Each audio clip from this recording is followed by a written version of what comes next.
Audio. Hello, good evening, everyone. Hello, good evening. Please, if you are live and you can hear me clearly, please type yes. Type yes, comment yes, so that I will know you are ready.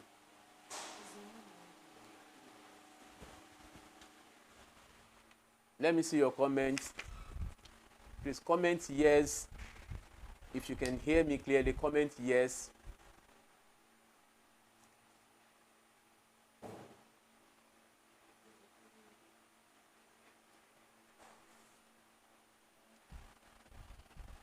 Can you see comment there?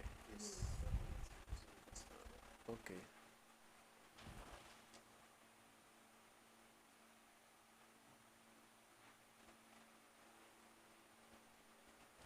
Okay, that's right. That's right. Please, we are very sorry for starting behind schedule. We had some technical issues and we have been trying to sort it out. But thank God we are back now. All right, I can see. Thank you everyone, thank you. All right, don't worry, I'm going to be very fast so that you can go and do your various activities. So sorry. So, like we always do, I will give you the structure, the course structure, the number of topics you are expected to have in this course. Altogether, we have 5 different topics, and the first topic is nature of language. Nature of language, where we have taught you meaning of language, features or characteristics of language, functions of language, different language skills, then uses of English language in Nigeria. Those are the subtopics under topic number 1. Then the second topic is study skills, where we have taught you the 2 major study skills for students in the higher institution of learning, and the 2 study skills are note taking and note making. So still under that topic, we discussed reading, meaning of reading, types of reading, bad reading habits, and some other topics like that. That are still under study skills. We discussed the dictionary, different use of the dictionary, meaning of dictionary, types of dictionary, and so on. And still under that, we discussed use of the library. So under that, we have discussed different types of library, then how to locate information in the library. Okay, so after that, the next topic is grammatical convention. Under that, we have taught you several grammatical units, meaning of grammar itself, then classes of words, traditionally called parts of speech. Then after that, the next topic is paragraphing, meaning of paragraph, types of paragraph, qualities of a good paragraph, and so on. Then the next one is literature in English. Under literature in English, we have discussed meaning of literature, then the literary genres, then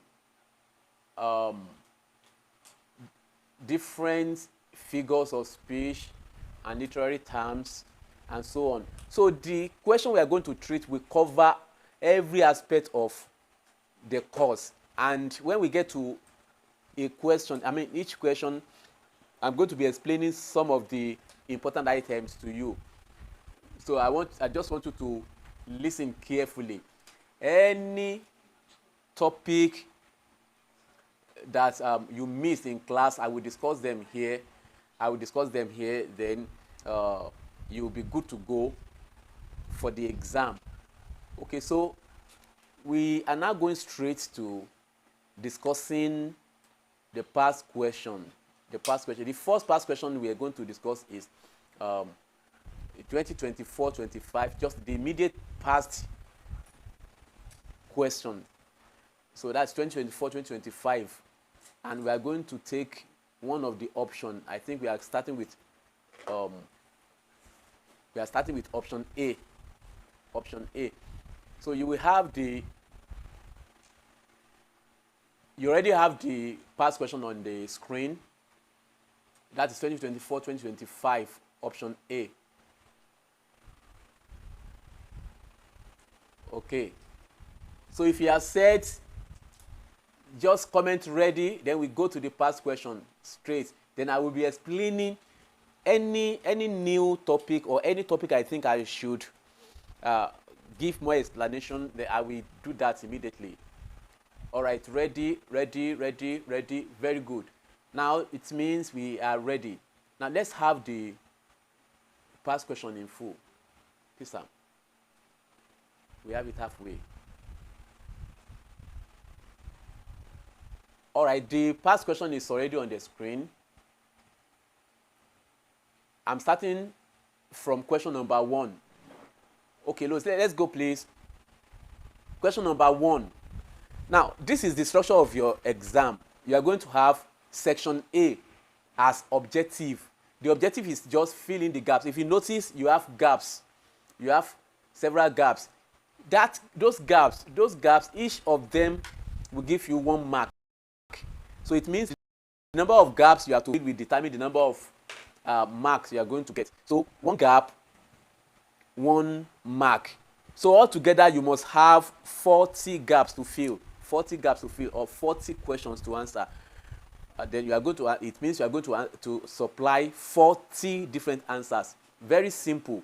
Very simple. This is the section where you can determine your fate for the exam. Okay. Now, if you are able to do it very well, if you score something like 30, 35, in fact, we have to do less in your theory part. Now, let's go. Question number 1. Question number 1. Let's have the question again. Okay. Dash is a system of arbitrary vocal symbols used by members of a speech community to communicate and interact. You already know the answer. All right. That is language. Language is a system of arbitrary vocal symbols used by members of a speech community to communicate and interact. The answer to that one is language. Language. Number 2, every normal human is endowed with the innate ability to naturally speak or learn a minimum of 1 language. True or false? True or false? Just cast your mind back to features of language. One of the features is innate. The innateness of language. That language is innate, which means language is inborn in everybody. Everybody has ability to speak at least 1 language once born. Okay, the answer is true.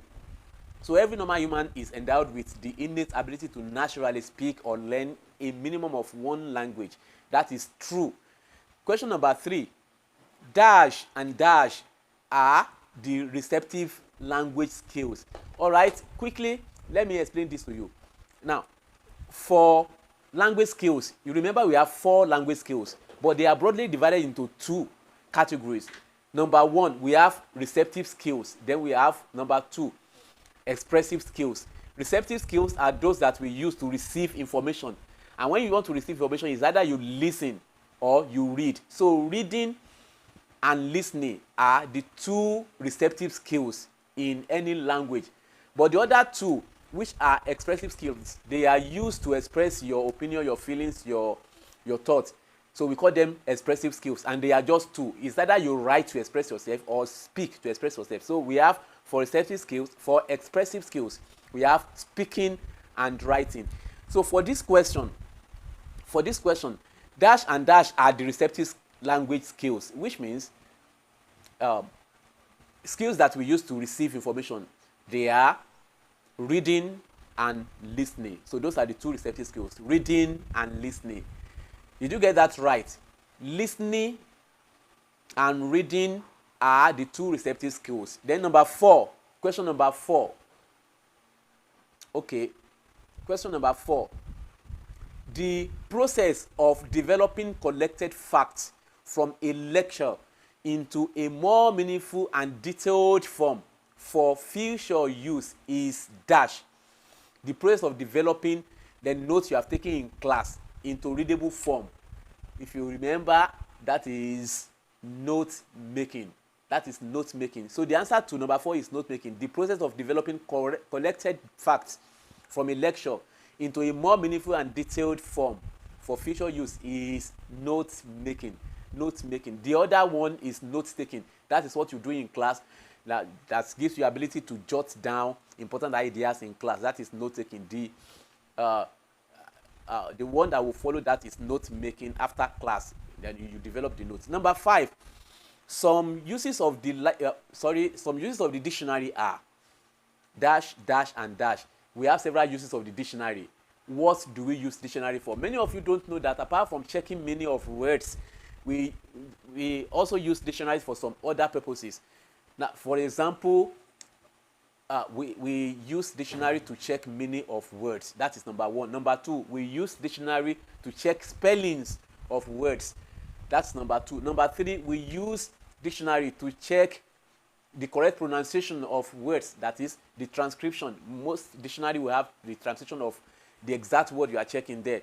That is number 3, to check correct pronunciation of words. Then number 4, we use dictionary to check origin of word. That is etymology. That is to check the origin of words. The origin of, in some dictionary you will see a word, then they say originated from French or from German. So different origin of words can be checked in the dictionary. Now, all right, number 6.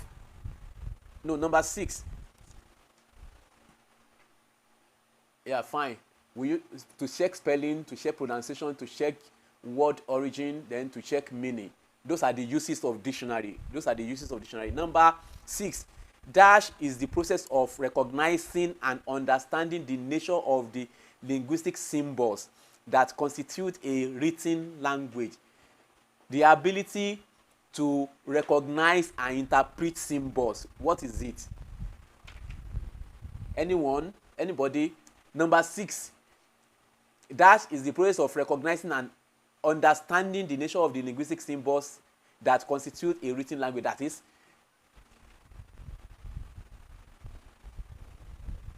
yes, that is reading. Number 6 is reading. Thank you. Yeah, reading is correct. Reading. Your ability to interpret written symbols is reading. Then number 7, dash is a library owned by an individual and is hardly made available to users outside the owner's family. A library that is owned by private individual is called private library. Private library. That is the answer. So we have other types of library. We have public library, which is owned by the government. Anybody can go there to read. We have private library, which is owned by individual, and so on. Okay, then number 8, dash is referred to as the blueprint for correctness and a system of rules governing the arrangement of words into sentences. Now, the topic number 3 is grammatical convention. We have discussed meaning of grammar. Grammar means the set of rules that guide the way expressions are made in any language. Grammar means the set of rules that guide the way expressions are made in any language. So the answer to that question is grammar. So grammar is referred to as the blueprint for correctness and a system of rules governing the arrangement of words into sentences. That is grammar. Number 9, mention the name of the protagonist in the studied text in class. Do you remember the studied text? What is the title of the literature text we read? What is the title? If you remember, this is it.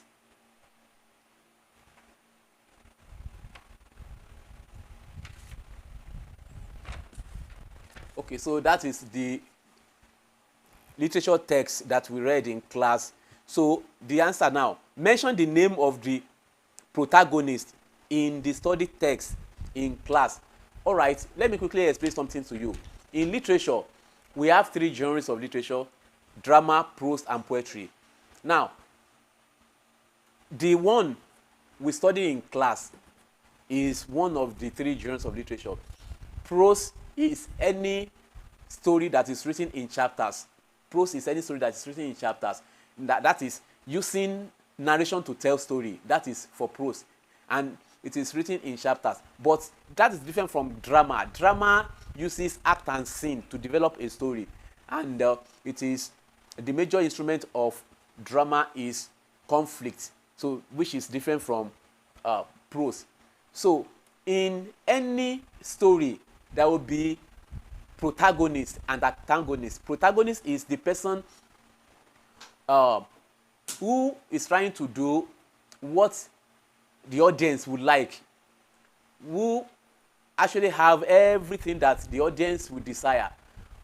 And the antagonist is the person, anyone that is working against such person. That is the antagonist, just like your film, when you have actor and boss. Now, so the protagonist is the actor in a story. Then the boss, the antagonist is the boss, that is the person that is opposing the protagonist. So in this book, who is the protagonist, if you can remember? Who is the protagonist? Now, that means if you don't read this text, you may not be able to answer some questions. So what is the, who is the protagonist? If you have read the story, you will know that Ajike is the protagonist. Very good. Somebody already said it. Ajike. Ajike is the protagonist. That is the character that the story is all about. That the story is all about. So the next question, number 9.2. What is the geographical setting of the novel? In any literary work, we always have setting. Setting means the time and place reference. That is setting. The time and place reference. Now, if they mention the place where a particular story happened, that is the setting. If they mention a particular time where it is, where it happened, that is also setting. So, time and place reference. So, in this novel, in this story, we notice that the setting, that is the place they mention most, there are two places. They mention Ondo and Ibadan. Ondo and Ibadan. So those are the two major settings mentioned in the story. Then number 3, what is the name of the author of the book? What is the name of the author of the book? Yes, like Ondo. Yes, Ondo and Ibadan, both places. All right. What is the name of the author? The author is Folashade Adegbembo. Folashade Adegbembo. That is the author. Then the next question. Which character best exemplifies the title of the novel? The title of the novel is Resilient Heart. Now, which of the which of the characters exemplified that? It is also Ajike. Ajike has the resilient heart. Ajike has perseverance. So the character that exemplifies the title is Ajike. Number 5, what genres of literature is the text studied in class? It is a prose. It is a prose. The text is a prose. Now, number 10, question number 10. The genres of literature are prose, drama, and poetry.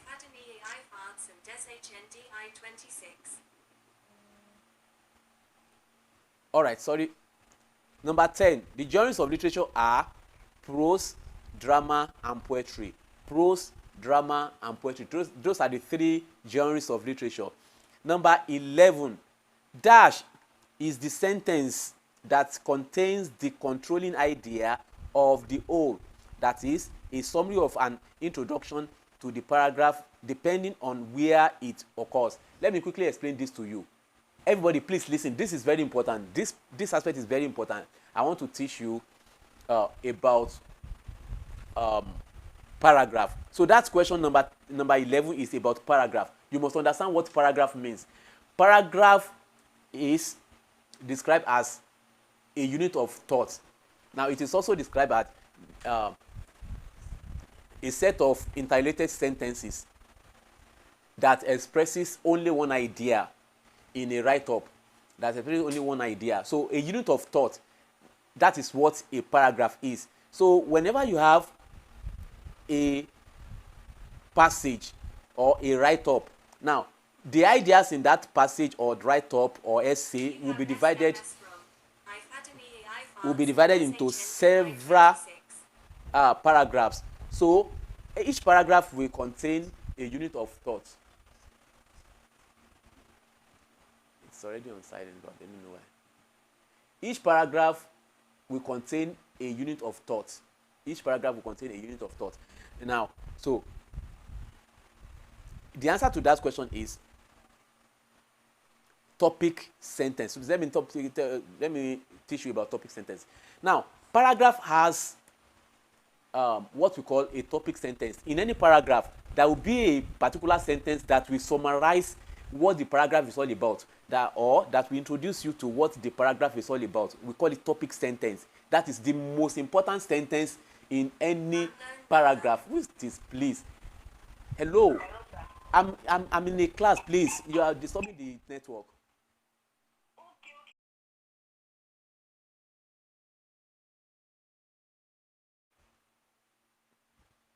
All right, sorry, please. Sorry about that. Now, so a topic sentence is the most important sentence in a paragraph. You know, you can have a group of sentences in a paragraph, but one of them will be the most important. That is the one that summarizes what the paragraph is all about. That is topic sentence. So the answer to number 11 is topic sentence. Now, number 12, rewrite the paragraph below with the correct punctuation. Now, another aspect of your exam is punctuation. Now, you are going to be given a small passage to punctuate. Now, what do we want you to do there? Now, you are going to put appropriate punctuation marks in each of them: a comma, a full stop, a question mark, exclamation mark, and so on. So, apart from that, capitalization is another aspect of punctuation. Now, whenever you have any word beginning a sentence, the first letter will be in capital letter. Now, whenever you get to the end of a sentence, there must be a full stop. Then whenever you have name of person, it must start with capital letter. That is what punctuation is all about as far as this exam is concerned. So you are going to have one small passage that you are going to punctuate. Put appropriate punctuation mark like comma in the appropriate place. For example, this question now, look at how they started it. Jane is supposed to start with a capital letter. Apart from being a proper noun, it's also the first word of that sentence. So it will begin with a capital letter. Then, as you read on, Jane was excited for her birthday party. That is a full stop. After party, we have a full stop. And when you want to begin another sentence, it is capital letter. There, that means she will be in capital letter. She invited all her friends, but forgot to tell them the time. Full stop again. When they arrive, so when we start with capital letter, when they arrive, so follow the paragraph and make sure you are able to punctuate it appropriately. So that is it. Let's go to question number 13 in order not to waste time with punctuation. So number 13, identify the part of speech of the underlined words in the following sentences. So we are going to underline some aspect of each of the sentences we are going to give you. Then the aspect we are going to underline will be a word, and we ask you to tell us the part of speech that word belongs to. So number 1, she quickly finished her homework before dinner. The underlined word is quickly. quickly is an adverb. It's an adverb. She quickly finished her homework. That is an adverb. Adverb of manner. How did she finish it? She finished it quickly. Then number 2, the dog barked loudly at the stranger. The dog barked loudly at the stranger. Dog is underlined. Dog is a noun. It's a noun, and it's a common noun. Number 3, he bought a beautiful dress for his sister. Bought is underlined. Bought is an action word. It's a verb. Verb. Number 3 is a verb. Number 4, we ran to catch the bus before it left. Before is underlined, and before is also an adverb. Adverb of time. Now, number 5, the teacher gave us a very difficult assignment.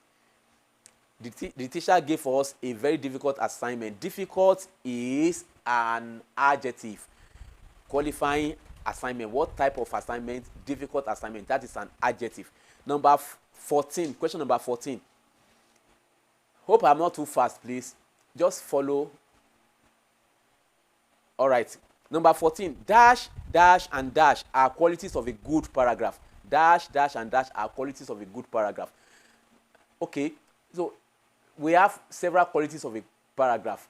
A paragraph must have what we call coherence. That is, the sentences in a paragraph must have interrelationship. One must relate with this. There should not be discord. There must be coherence. That is one idea leading to the other. So that is coherence. That is one. Then number 2, there must be clarity. Another feature of a paragraph is clarity. A paragraph must be clear. The points you are trying to make in a paragraph must be clear. That is clarity. We have coherence, clarity, then brevity. A paragraph must be very brief as possible. So that is brevity. It must be brief. Then a paragraph must have what we call completeness. Completeness. That's another feature of a paragraph. Completeness means the idea you are going to express in a paragraph must be complete. You must not leave it halfway. Now, anybody reading it must be able to get the idea you are trying to strike. That is completeness, and so on. So we have coherence, completeness, brevity. We have accuracy too. It must be accurate. Accuracy. Then we have clarity. It must be clear. Then number 15, read the following sentences carefully and explain the meaning of the underlined idioms. All right. Another aspect of the exam is you are going to be asked questions on idioms. See, let me tell you, you cannot know all idioms. You cannot know all of them. You cannot know all of the idioms in this world. But there's something you can use to determine the meaning of an idiom. And that is what we call context clue. You can use context clue to determine the meaning of an idiom. So I'm going to teach you this from these examples now. Now, look at the first one. Everybody pay attention, please. Pay attention. Pay attention. Listen.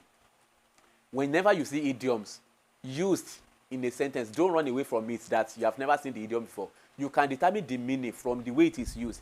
Look at number 1. She spilled the beans about the surprise party before we could stop her. She spills the beans about the surprise party before we could stop her. No, surprise party is always a secret plan that the person you are going to do the surprise for will not know. But somebody spilled the beans. Somebody spilled the beans now.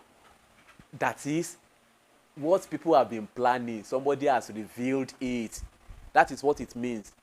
Somebody has revealed it. So that is to spill the beans. So in this case now, the birthday party surprise has been made known. Has been made known by somebody before the organizers could do something about it. Okay, so that is one. Number 2, look at this one too. I thought the exam would be difficult. I thought the exam would be difficult, but it was a piece of cake. It was a piece of... Now, look at the sentence. The sentence already suggests the meaning of that idiom. Okay, so I want you to check it. Suggest the answer to that one. Even without me telling you, you should be able to understand it. Look at it. I thought the exam would be difficult, but it was a piece of cake. What does it mean now? A piece of cake.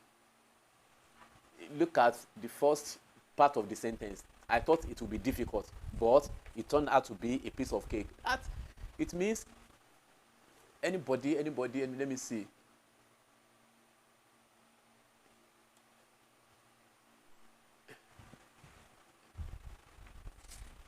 Yeah, we have left that. Let's go to the next one.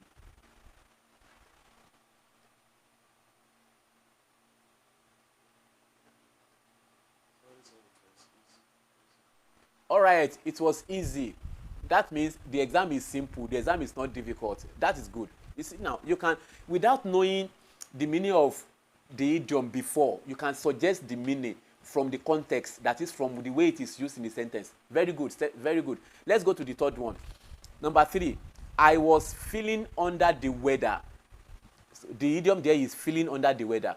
I was feeling under the weather, so I decided to stay home and rest. Now, look at it. Feeling under the weather and I decided to stay home and rest. What does it mean? Can you see? Idioms are easy to interpret when they are used.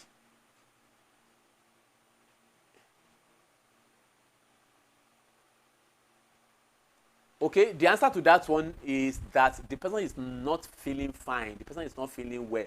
When you say you are feeling under the weather, it means you are not feeling fine. You are feeling sick. That is the meaning. So, to feel sick is to feel under, to be under the weather. That is to feel sick. To be under the weather is to feel sick. Now, all right, number 4. After the incident, James knew he had to face the music when his boss called him into the office. Look at that. Face the music. What is the meaning of that? What is the meaning of that idiom? Face the music. But look at the sentence, the way it is used. You already know the meaning of face the music. After the incident, James knew he had to face the music when his boss called him into the office. That means he has to face the consequence of that offense. Yeah, face the punishment. Very good. Face the punishment. That is it. That is it. Very good. Number 5. I wanted to buy the new phone, but it caused an arm and a leg. The idiom there is an arm and a leg. When something causes an arm and a leg, when something is requiring human parts for you to be able to buy it, it means it is expensive. So I wanted to buy the new phone, but it cost an arm and a leg. That is to say it is very expensive. It is very expensive. Very good. So that is all for idioms. So you are going to see idioms in your exam, but it will be something, it is not likely to be everything you have seen before. But don't be scared when you see anyone that you have not seen before. Just read it. Read the sentence. You will determine the meaning from the sentence. So let's go on. Now, number 16. The dash nature of language describe it as being subject to continuous change through all ages. Now, the lecture series you have listened to before, now you should have seen this there, this feature of language. Now the feature of language that means that language can change anytime is what? That is dynamism. It means language is dynamic. It means language is dynamic. So the dynamism nature of language describe it as being subject to continuous change through all ages. So to say language is dynamic means it can change anytime, and so that is the answer to that place. So dynamism. Number 17. Dash is the figure of speech that entails speaking of harsh and unpleasant things in a pleasant manner. So when you see a figure of speech that presents an expression which expresses unpleasant event in a pleasant manner, that figure of speech is called euphemism. Euphemism is EUPHEMISM.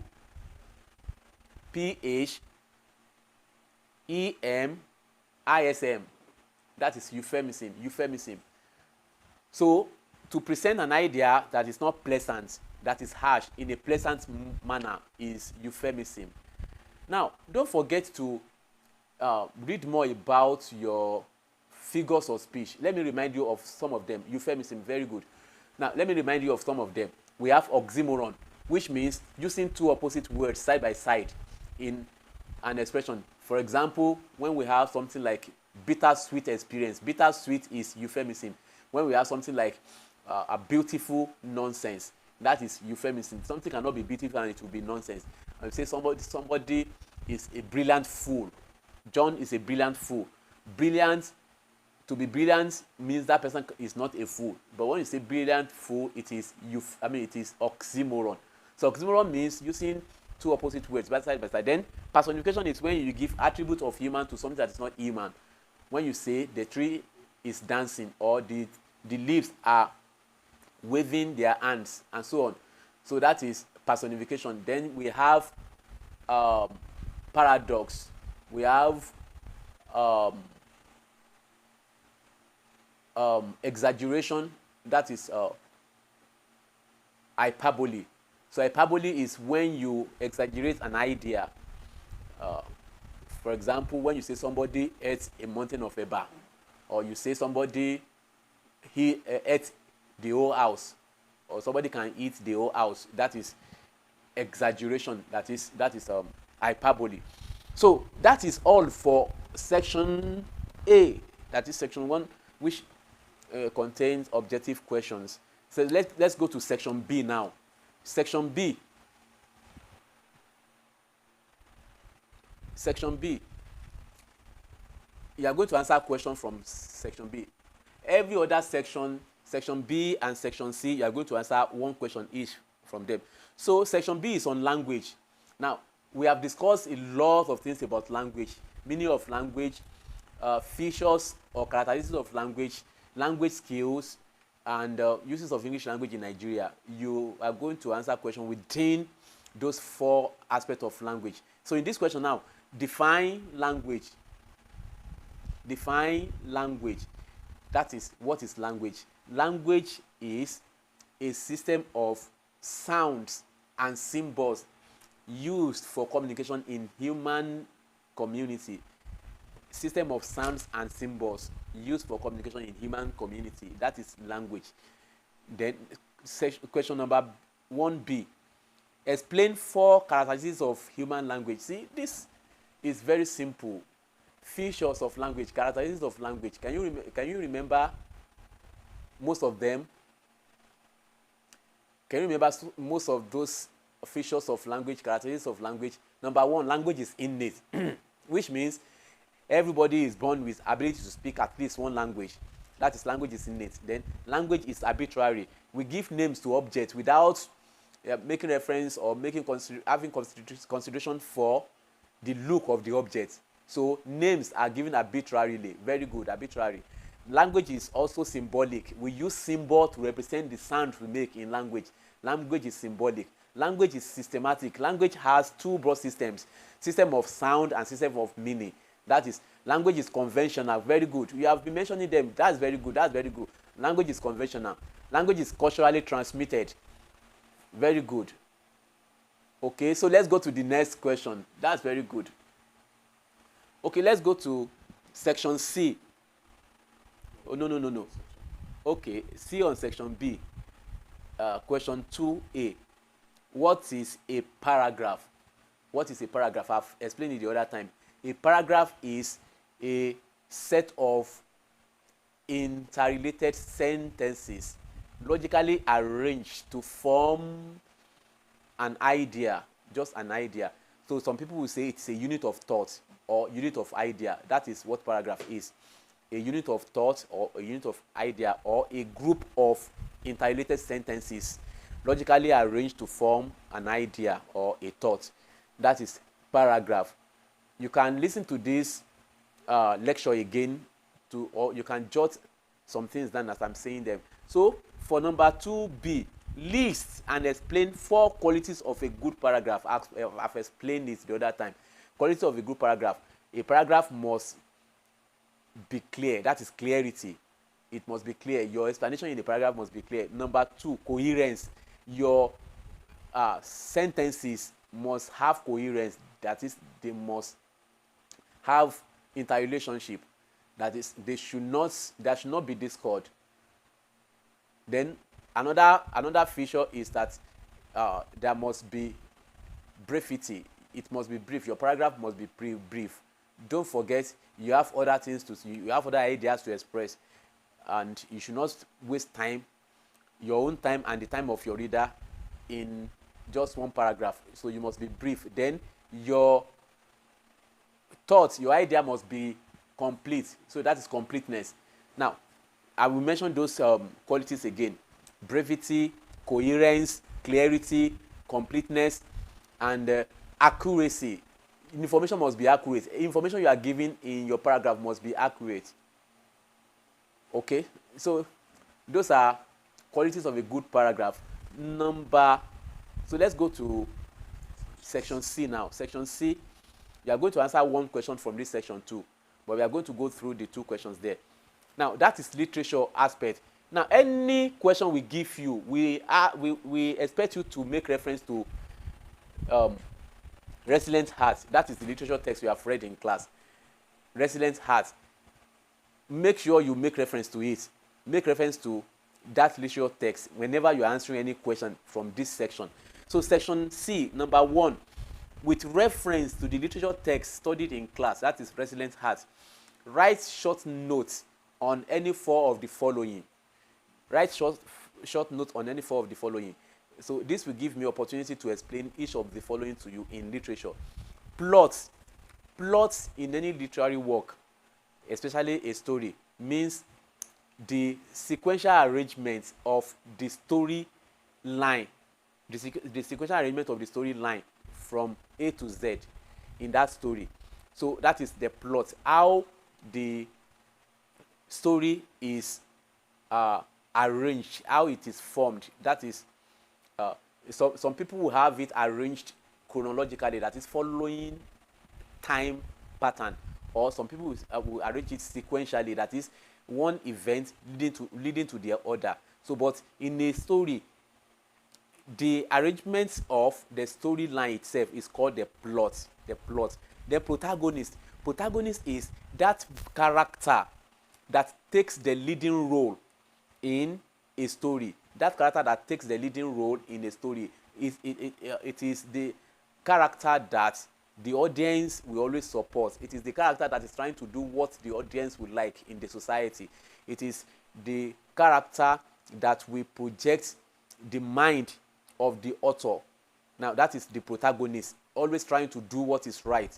But the antagonist is the person that is working against him in that story. That is the antagonist. So those are the two characters. And you know, a story will have conflict. So the conflict will be between the protagonist and the antagonist. Then the third one, theme. Now, theme in any work of art, in any story, in any poem, means the central idea, those important messages that the author wants to project, the important messages, the central ideas. So in a story, we can have several themes, like theme of joy, theme of sorrow, theme of love, theme of happiness, theme of war, theme of corruption, theme of oppression, theme of perseverance, and so on. In any story, you should be able to point out the important message that the author is trying to project. Those are what we call themes. So in this case now, you can make reference to, for example, for protagonist, you can make reference to Ajike in The Resilient Heart. For theme now, you can make reference to several themes in that story. So in that story, if you remember, we have theme of perseverance. We also have theme of love. And if you read the book, you should be able to tell me some of the themes that you can highlight from the story. So make sure you make reference to the literature text anyway. So you can have the dominant theme in this story is theme of perseverance, that is resilience. Then number 4, setting. I have said it before. Setting means the place and time reference projected in a story. Place and time reference. In this story, we have Ondo as the setting, and part of it reflects Ibadan too as the place where the story happened. So Ondo and Ibadan. So those are the two settings we're able to bring out. Then character. Character are list of people that play one role or the other in any story. So a character means somebody that plays a role in a story. Somebody that plays a role. Ajike is a character, and some other characters you can mention in that story. So anybody that plays a role in a story is a character. Then point of view. Point of view in any literary work means the perspective of the narrator. From which perspective is the narrator explaining the story or telling you or narrating the story to you? Now we have 3 point of views in any literary work. We also call it narrative technique. Point of view and narrative technique means the same thing. So we have first person point of view. First person point of view. We have third person point of view, and we have omniscient point of view. Let me quickly say something about each of them. First person point of view, that is when the person that is telling us the story is part of the story. And in that place, you see first person pronoun dominating the story, like I, we, us, me, and so on. It is because the person that is telling the story is also part of the story. We call it first person point of view. Then we also have third person point of view. In that point of view, the narrator is telling story about other people. Story about other people. Now, that is where you see pronouns like he, she, they, them, and so on. So because the story is being told from the perspective of other people. So the narrator is telling us what happened to others, not including himself. But the omniscient point of view, that is when the narrator is telling us story and is making himself to be like a god or semi-god. That is, he knows everything.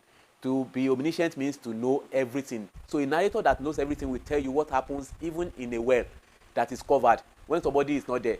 The omniscient narrator will tell you what happens in a room that is locked and only one person is there.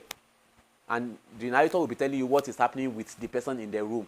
So when nobody is there with the person. So that is omniscient point of view. So let's go to the last question for this option. That is number 2. Discuss how the thematic preoccupation explored in the selected literary text mirrors the realities of contemporary society. Try to interpret this question. What it means is that how is the story in resilient art, how does it reflect the society? So when you mention one theme of perseverance now, for example, how does it reflect what is happening in this society? Look at Ajike. Now, anybody that is persistent, that is resilient, we always have ease or a gain at the end of the day. So it is relevant to the society. It is relevant. So you discuss the relevance of each of the themes you mentioned in the story. Discuss the relevance to the society. There is no way you mention a theme that it will not have relevance to what is happening in the society. Anything that happened in that story is what can happen anytime in the contemporary society. That is what it means. So it relates the story to the real world. That in the real world, in the society, what happened in this story, does it, can it also happen in the society? That is what we want you to do there. Just tell us your own point of view using the story. All right, I see all your emojis. I see all the stickers. I can see them. Thank you very much. Thanks for the flowers. Thanks for the love emojis. All right, thank you too. Now, I think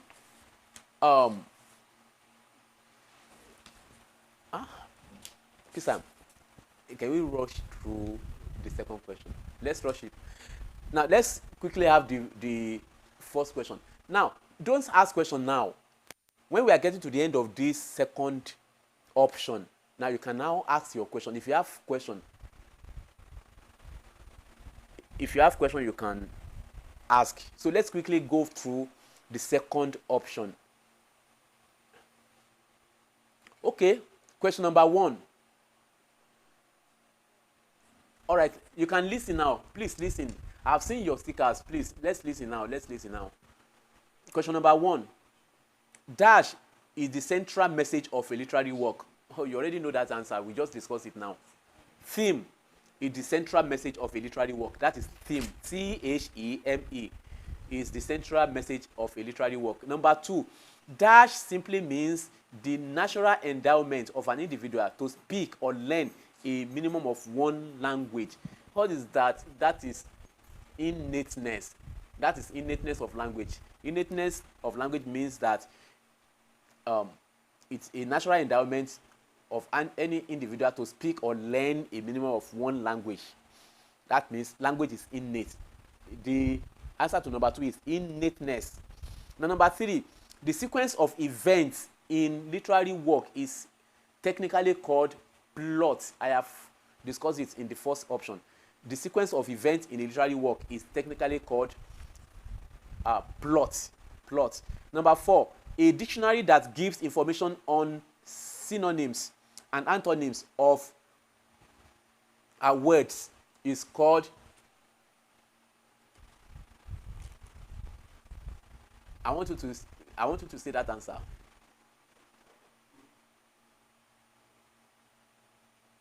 A dictionary that gives us synonyms of several words.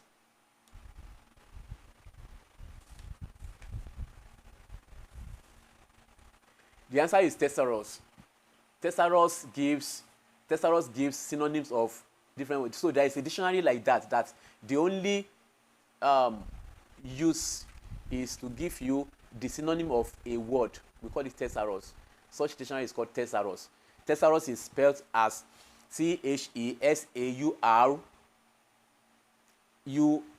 Then number 5, dash relates to an individual's ability to jot while listening to a lecture or reading from a book.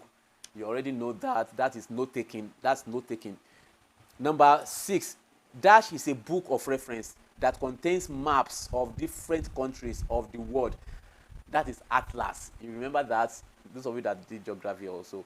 So dash is a book of reference that contains maps of different countries of the world. That is atlas. You can see atlas in a library. Number 7, reading to appreciate the beauty and value of a writer's work is called, that one is called critical reading. See, it is almost the same thing as intensive reading, but when you want to use it to appraise the work of a literary artist, it will become a critical reading, because you are reading to criticize, you are reading to analyze, you are reading to form impression about the work. So that is critical reading. Then number 8, a recreational type of reading is technically called, that is reading you do for recreation, for entertainment and so on. A recreational type of reading is technically called extensive reading. All right. Number 9, a type of reading which aims at getting specific information is known as, oh, these questions are simple if you had gone through the lecture series before. Okay, so a recreational type of reading is technically called extensive reading. A type of reading which aims at getting specific information is known as scanning. Scanning is used to find a particular information. So number 10, identify the figure of speech in the following sentences. This is figure of speech. Number 1, the gun booms. The gun booms. Look at booms. That is onomatopoeia. When you use sound effect to suggest the meaning. When the sound effect suggests the meaning, so it is called onomatopoeia. The gun booms. That is even the boom itself. The boom itself is actually suggesting what happens with the gun. So number 2, Kehinde is Kehinde is as black as charcoal. Kehinde is as black as charcoal. That is simile. Any comparison that uses as or like is simile. So do you understand that? All right. can eat a whole house. He can eat a whole house. That is hyperbole. That is hyperbole. Now, the name of the figure of speech is hyperbole, but it means exaggeration. So exaggeration is not a figure of speech. That is the explanation of that figure of speech. The name of the figure of speech is hyperbole. Don't say hyperbole or exaggeration. When you say exaggeration, you are telling you the meaning of hyperbole. So the answer to that, number 3, is hyperbole. Now, the Polytechnic Ibadan, number 11 now, the Polytechnic Ibadan and University of Ibadan libraries are good examples of dash library, academic library. That is academic library. Some people will call it institutional library, but it is popularly called academic library. Now, number 12, a figure of speech that directly addresses inanimate as animate or invisible as visible is called, now don't confuse that one for personification. We call it apostrophe, when you are addressing something that is not present as if it is present, or you are addressing something that is dead as if it's still alive. That is apostrophe. You are addressing something that is not animate as if it is animate. That is apostrophe. Okay, number 13, the library, dash library has its branches in all states of the federation. Dash library has its branches in all states of the federation. This is a national library. A national library. We have its branches all over the country, in every state. Now, number 14, magazines published on a timely basis, that is monthly, weekly, or and so on. They are called periodicals. Periodicals. Any book that is being published monthly or weekly or annually is periodicals. Now, number 16, list any 4 uses of the dictionary. Any 4 uses of the dictionary. We have discussed that in the first option. Dictionary is used to check meaning. Dictionary is used to check pronunciation. Dictionary is used to check correct spelling of words. Dictionary is also used to check word etymology, that is word origin. Word origin.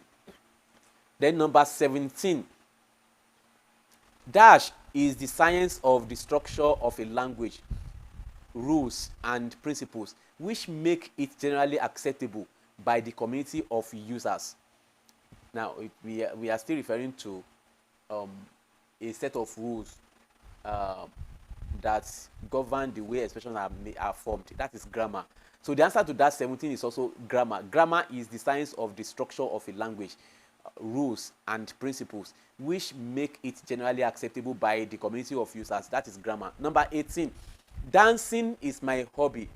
The underlined word is a dash noun. A dash noun. Now, whenever you have any noun in this form, that is verb in the ing form, dancing, that is gerund. So it is gerundic noun. So the answer is gerundic noun. Dancing is my hobby. So dancing is underlined. Dancing is not a verb there. It's a noun. And we call it gerund. Gerund, they are verbs that are used as noun. So they are no more noun, but there are no more verbs, but noun. So number 19, another name for an auxiliary verb is helping verb. Helping verb. So auxiliary verb means helping verb. List any, number 20. Number 20, dash is a skeleton or frame of an essay. That is a skeleton or frame of an essay. That is an outline. The outline of an essay is the skeleton of the essay. Until you now add flesh to it, you develop it into a full-fledged essay. So that is outline of an essay. Then number 21, dash is a sentence on which the major idea of a paragraph is anchored. The most important sentence in a paragraph, that is a topic sentence. The answer to 21 is a topic sentence. Topic sentence is a sentence on which the major idea of a paragraph is anchored. Number 22, Dash paragraph bridges the gap between a previous paragraph and the next one. Now, we have three types of paragraphs. Listen, we have three types of paragraph. We have introductory paragraph, which is used to introduce the topic you are writing on. Introductory paragraph. Then we have developmental paragraph. Developmental paragraph is also called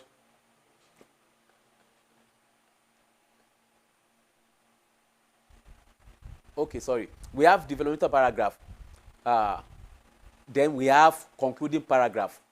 So those are the three types of paragraph. Introductory paragraph, number 2, developmental paragraph, number 3, concluding paragraph. So developmental paragraph is also called transitional paragraph. Transitional paragraph, that is the paragraph that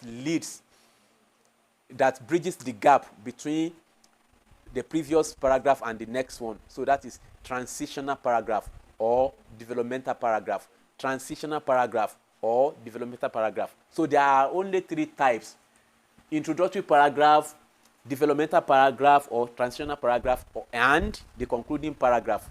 So if you are jotting something down, please make sure you jot that one too. Then number 23, identify the underlined part of speech in the following sentences. Okay. Now there is an error here. The part of speech are not underlined, but for number 1, that is Yemi is my classmate. My is underlined. My is underlined, and my is a pronoun. It's a pronoun. So the underlined part of speech is my, and it's a pronoun. Then number 2, the man in the black car is handsome. Handsome is underlined. Handsome is an adjective. It's an adjective. She is my cousin. She is my cousin. Is underlined. Is a verb. It's a verb. Then number 4, Mrs. Tosin saw the scorpion, but Mr. Ben killed it. But is underlined, and but is a conjunction. It's a conjunction. But is a conjunction. Number 5, Akin kicked the ball hard.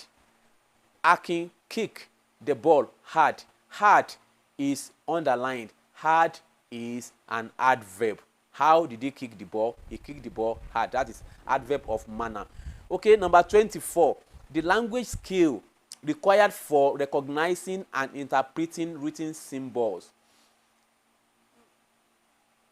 is called dash. What is that answer? The language skill that required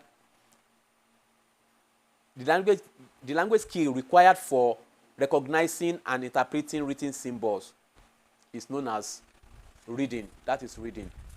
The next question, question number 25. Question 25. Interpret the following idiomatic expressions. Interpret the following idiomatic expressions. So you can see now that we have idioms in this option too. Now, don't be scared whenever you have idioms that you have not seen before. So in each of the following now, let's see. Toby is shedding crocodile tears. To shed crocodile tears, that means to fake your tears. When you are faking your tears, when you are shedding tears and it is not a real one, that is crocodile tears. Toby is shedding crocodile tears. Number 2, Kunle went through hell. Kunle went through hell. You know, hell is a very bad place. So when somebody is passing through very difficult situation or tough time, we say that person is passing through hell. So it means Kunle is going through difficult situation. Number 3, Salisu has skeleton in his cupboard. Salisu has skeleton in his cupboard. To have skeleton in your cupboard is to have something secret that you are hiding from people. That is, when you have skeleton in your cupboard, that is, you are hiding the secret from people. Then number 4, Bayonle always hits the nail on the head. When somebody always tells the truth, that means that person always nails that person always hits the nail on the head. So to say the truth is to hit the nail on the head. Now number 5, she got the lion's share of the loot. She got the lion's share of the loot. When you have to divide things among people, and one of them is getting the lion's share, it means the person is getting the largest amount of that thing. So to get lion's share means to get the biggest part of the share. So that is the meaning of that idiom. So let's go to number 26. Number 26, dash is the main antagonist in the studied literary text. Who is the antagonist? The first option we have discussed the protagonist as Ajike, but who is now the antagonist? I'm waiting for your answers. Who is the antagonist in The Resilient Heart? It is not opposite of Ajike. Who is that person? You cannot say opposite of Ajike. The protagonist, the person, Ajike is the protagonist, but who is the antagonist?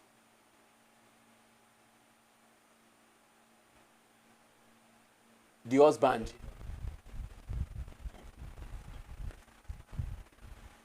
What is the name of the husband?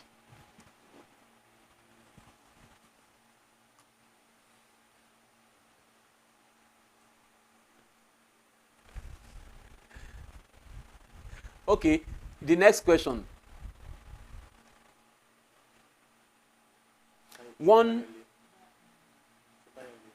Yes, it's correct. Bayonle. Okay, the next question. 27. One of the major themes in the studied novel is one of the major themes, that is theme of resilience, or you say theme of perseverance. Resilience or perseverance.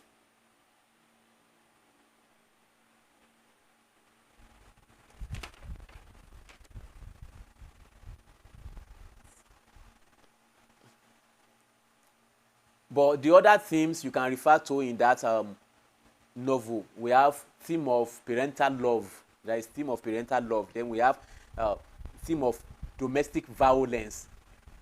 There is theme of domestic violence. So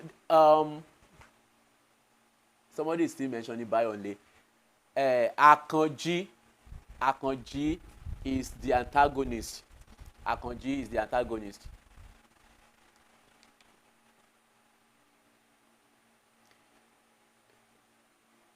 Okay, number 28. Mention one important location that the major event occurred in the novel studied.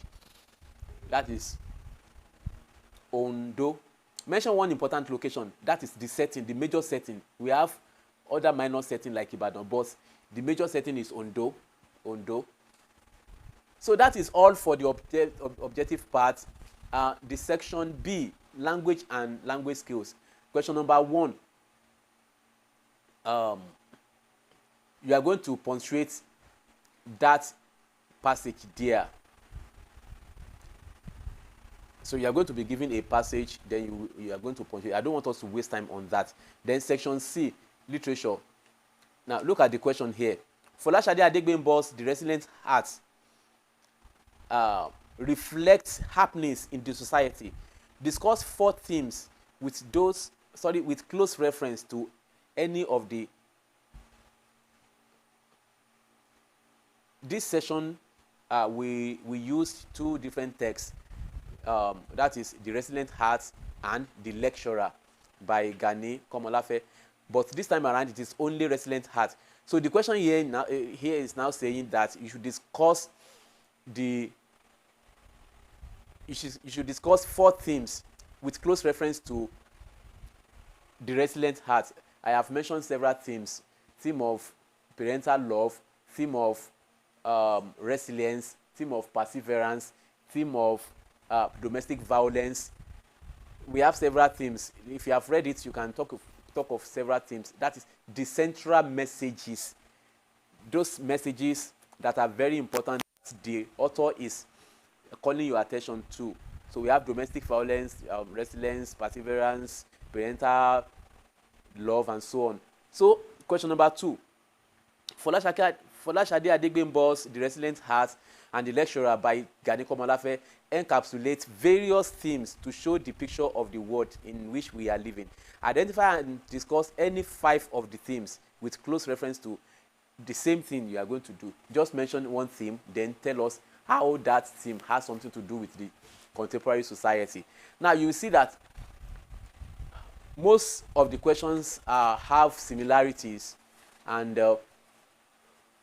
you can use the past questions to study for the exam. I am very sure it will work. Now, I have discussed the answers to every question. If you have your own question, you can now ask in 2 minutes. I want to entertain questions in 2 minutes.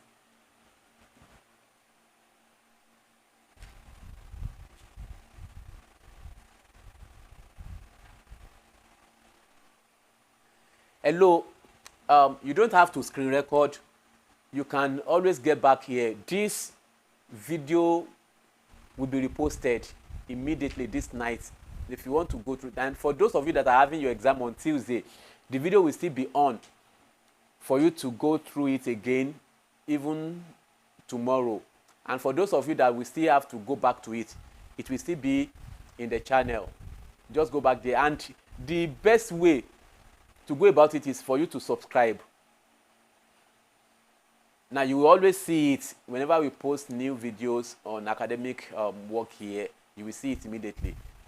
What is paragraph? Paragraph is described as a group of interrelated sentences logically arranged to form a complete thought, to form just one idea. So that is why we call it a unit of idea. If you describe paragraph in a very simple way, like paragraph is a unit of thought, you are correct. Paragraph is a unit of thought. You can also say paragraph is a unit of idea, because in a paragraph you only express one idea. You don't express 2 ideas in a paragraph. Then any other question, what is library? Library is a place where books and other relevant materials are kept. That is a library. Instructional material, books, and instructional items, they are kept. It is not only books that they keep in a library. They can keep discs. They can keep atlas and some other records, periodicals. They can keep newspapers in a library.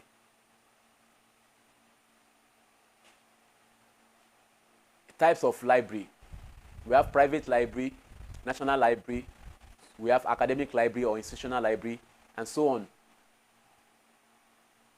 Any other question? Please, sir, the last question, please, about the novel, sir. The last question is asking you to discuss different themes in the book, and I've discussed the themes with you. Mention the theme, then tell us how it happened in that story. For example, theme of perseverance, you make reference to Ajike, that because of his perseverance, because of his resilience, of our resilience, that is why she succeeded. Academic library is a library located in an institution, like the Polytechnic Ibadan library, Kennedy library in the University of Ibadan.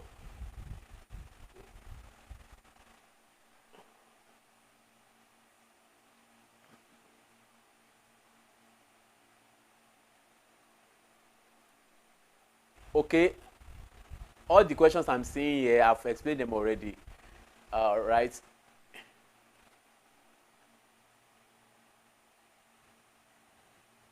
Okay. For characteristics of language, language is innate, language is arbitrary, language is systematic, language is conventional, language is culturally transmitted. We have, you can mention about 10, 12, 13, 14, 15 features or characteristics of language. Okay, I want to say good night to everyone. I wish you good success in your exams, and I pray that you excel you come out in flying color. I wish you well. Thank you, thank you, thank you. You know, I love you all. Good night.